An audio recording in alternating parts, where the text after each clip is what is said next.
is our last harvest of the fall, but it will not be the last one of the year. You guys, look at our brown turkey fig. Now, as I was saying before, earlier this year, if you look down here, I cut all of this stuff down to the ground. There was absolutely nothing over the size of my thumb sticking up out the ground. Now I'm just gonna stand shoulder to shoulder because I really don't think you understand how tall it's getting. Now I'm right at 6'4". This is to my shoulder. That's about 6 feet of growth all in 1 year. And just to add insult to injury, this tree is growing at an angle. So if this was growing straight up, man, this branch would be taller than me. So I'm just extremely excited going forward. This tree has been in the ground. This will be in November. This will be this tree's 3rd year in the ground. I planted this one with my peach tree and my nectarine tree. So it has really done great over the course of time that it has been in the ground. What I wanted to show you all are I wanted to show you this massive fruit set. We have figs here that probably won't make it to being ripe. Little figs here. We have figs there and a wasp. I gotta watch out for him so he don't get me. We have figs here. Then we have figs here. You guys, I can't make this stuff up, man. I can't make this stuff up. We have figs all the way down here, and they start ripening from the bottom. Check that out, man.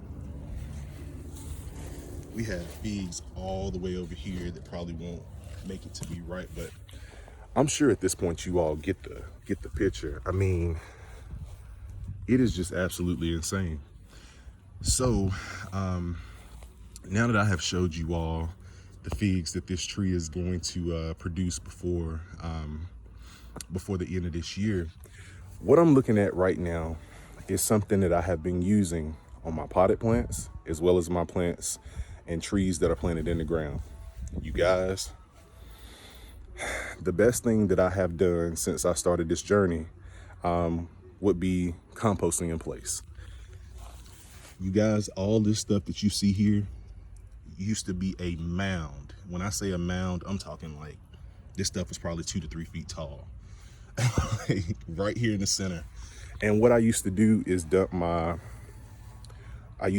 old potting soil here. The potting soil that, as bad as it is to say, was nutrient depleted. So when I change my pots out, I bring that soil over here, dump it out. Then I get my food scraps, dump them over here. I know that sounds bad, but trees got to eat too. Another thing that I do is I come over here every single time I cut my yard. I dump those grass clippings on top of one of these trees. This tree has been a recipient for a lot of that this year. So it is really doing good. So number one, we're feeding it. Number two, in these hot days of September, you guys, we're gonna reach 98 degrees today. Another thing that this is creating here is water retention. Look at this stuff. Look at how moist. Man, this ain't nothing that I plan to do, but I just have to show you guys. Look at that stuff. This is moist. So number two, we're getting moisture retention out here.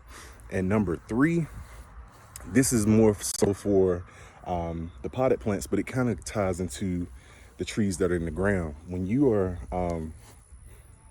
fertilizing your trees once or twice a year, if you fertilize in the early spring, February, March, you guys, 6 months later in September, those nutrients are depleted. We're watering our trees day in, day out.